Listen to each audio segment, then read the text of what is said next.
Mayor Menino speaks at AIDS Ride at 5 a.m. in the rain and cold. 9/16/1999, Columbus Ave, Boston.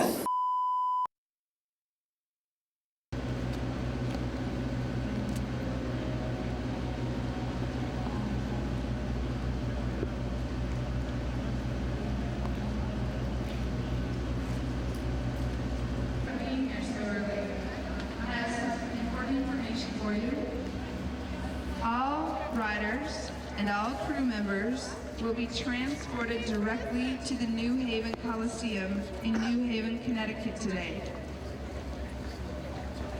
If you have any doubts as to whether you would like to participate in this event, please do not load your gear onto the gear trucks. Once your gear has been placed onto the gear truck, we will not be able to unload it until we get to the Coliseum in New Haven. Hi. So please consider your decision before putting your gear onto a gear truck. Okay, I'll have to sign up for this next time. I have accomplished like a lot in a very short period of time. Great helmet. Where are you guys from? Boston. I love it. We're all standing here just like, oh, they were doing for a reason.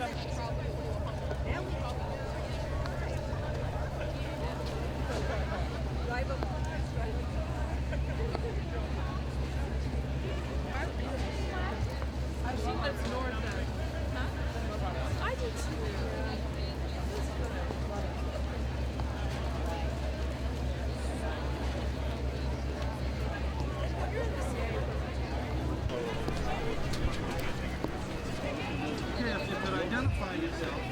I'm Stephen L. Boswell from the Fenway Community Health Center. I'm the executive director and a physician there.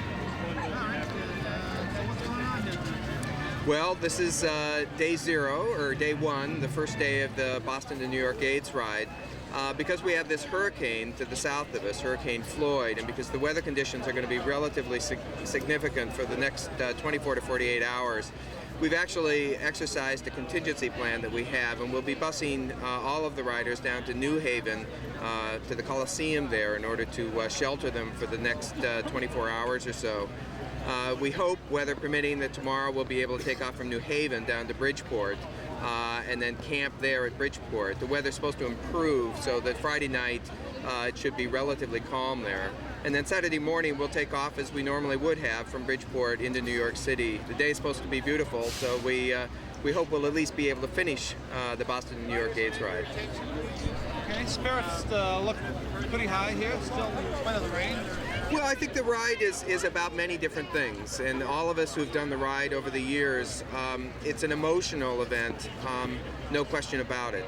Many of us who've lost friends, many of us who have cared for people with HIV infection for many, many years, see this as an opportunity to kind of reflect on what we've been through and what others that we care a great deal about have been through. It's also about raising dollars to continue to support those who are living with HIV infection, and in that way this particular AIDS ride is particularly successful. We've raised $7 million. We have 2,600 riders that, in spite of all of this rain, are dead set on riding. All of that, I think, is a very positive thing, so we're actually kind of excited. These kinds of things do happen periodically whenever you're out in the elements. The Boston to New York AIDS ride has never had this particular kind of problem arise, but we've always had contingency plans for such an event. Many of the other AIDS rides around the country have actually experienced some changes and significant changes in plans, cancellations of days, moving large numbers of people out of campsites to protected areas. So it has happened before in the AIDS ride, and that's part of what all of this planning is all about, is to make sure that we can guarantee the safety of the people who participate in this ride at all times. And that's why we've decided to cancel the first day of the ride. I have given you the most information that we have, and I will update you, I promise, as soon as we hurry down to the volunteers and check in the media.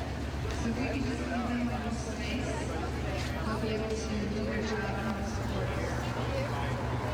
So back to the information.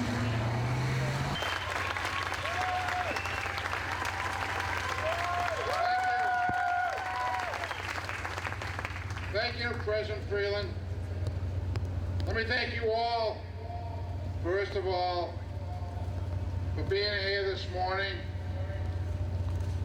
and willing to take the ride. Let me just say that every year that this ride occurs, I come here not out of a sense of duty. I come here because I see people who are committed. In today's society, there aren't enough people committed. We don't care today in my government and state government as a whole about people. All you folks out there care about others, and that's so important. As you take this ride today, you'll be helping us all to someday have a day of celebration. So this ride someday may not be necessary, but you're making that sacrifice today so our children and our grandchildren may be free from this dreaded disease. And so I say to you all, thank you. This rain that's happening right now, I think is a blessing from that person upstairs who's saying to all of you, thank you for that commitment you're making. And I say as mayor of the city of Boston, thank you, because I really believe our society cares about others. And you know, there's this issue about AIDS in our country. You know, the giving is down. But this ride, I believe, brings back the awareness that the battle isn't over. Like President Freeland said, some can take the cocktail and it will help. Others, it doesn't help at all. But people in the general public understand, think that we've conquered. We haven't conquered, and we will never stop trying until we eradicate this disease. So I just say to all of you this morning, thank you for being here. This is one of those events in my schedule that I look forward to coming to, even at 5 o'clock in the morning. You know,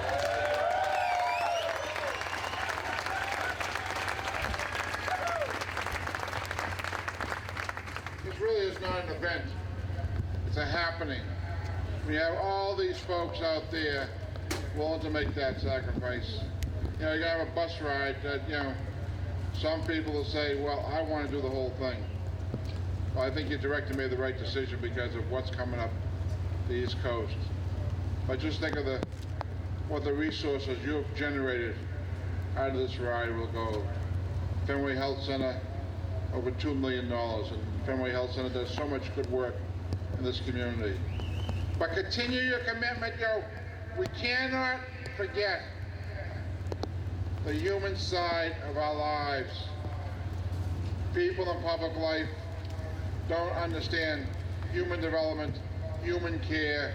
They care about the bottom line and how we give people money back in taxes. How many here got a check for $200 in your tax cut? Anybody really see it? But how many of you know about Medicare and Medicare cuts that are hurting health centers? How many people work in health care? Raise your hand. Those folks don't understand what's happening. Let's send a message loud and clear to those folks in Washington that we really care in Massachusetts. We care about others. Have a great ride. See you later. Thank you.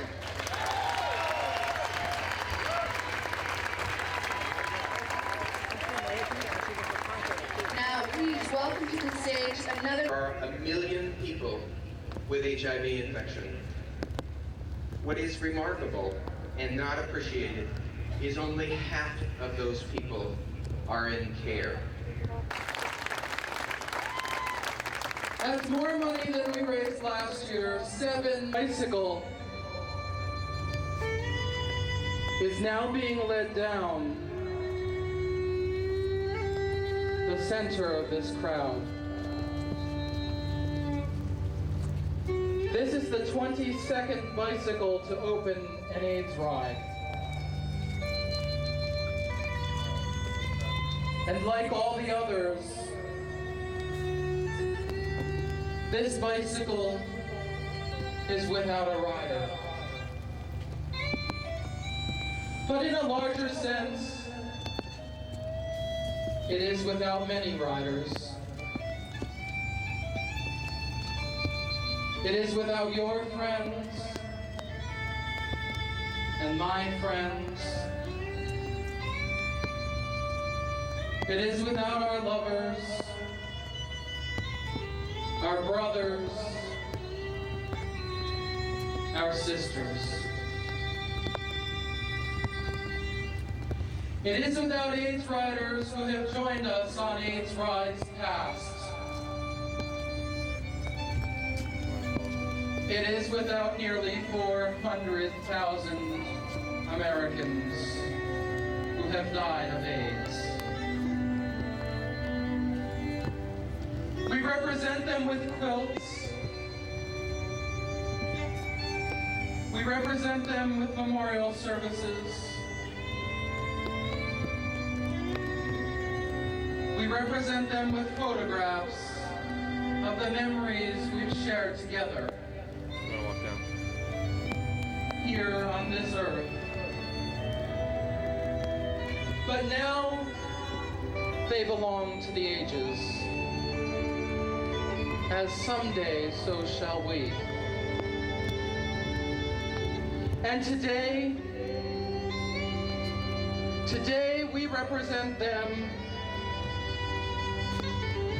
with the sweat off our backs, with the muscles in our legs, with the breath in our lungs, with the courage to stand in the rain. Rain and adversity,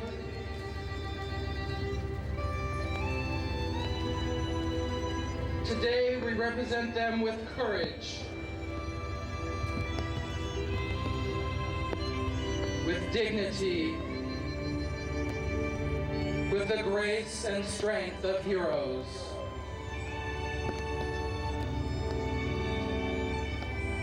This bike has no riders. Today, none of our bikes have riders. Today, we represent life gone by with life still here. Today, we create together a living, breathing human monument. More beautiful than any cast in bronze or carved of granite.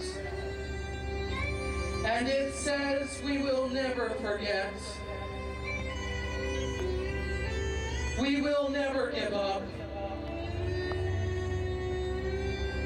We will never give up. We will never give up. As long as we live, we will never give up. Riders and crew, in a way unlike ever before, the AIDS Ride experience now officially begins.